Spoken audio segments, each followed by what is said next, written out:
Atrial fibrillation is the most common arrhythmia in adults. The problem with the atrial fibrillation is the consequence of having this arrhythmia. This is that the atrium contracts at the same way that the ventricle contracts.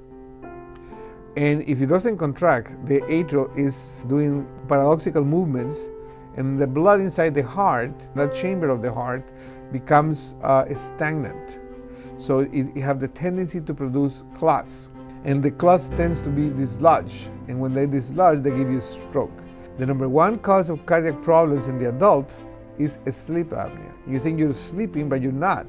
And then this prompts your heart, your right side of the heart actually, to create more stress in that chamber, and then triggers atrial fibrillation.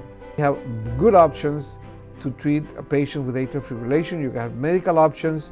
You have also interventional option, which is ablation of the atrial fibrillation with catheters that is done by the electrophysiologist. And also we can treat the consequence of atrial fibrillation, which is prevention of the strokes through the placement of a little basket inside the left atrial appendage, and you don't have to take blood thinners ever again in your life. I think, number one, you have to be seen by doctors. You have to have close follow-up by your general practitioners. They're usually the gatekeepers. They are the first to notice a problem. And if you do have this kind of arrhythmias, then you should be seen by your clinical cardiologist, and then start the therapy as soon as possible.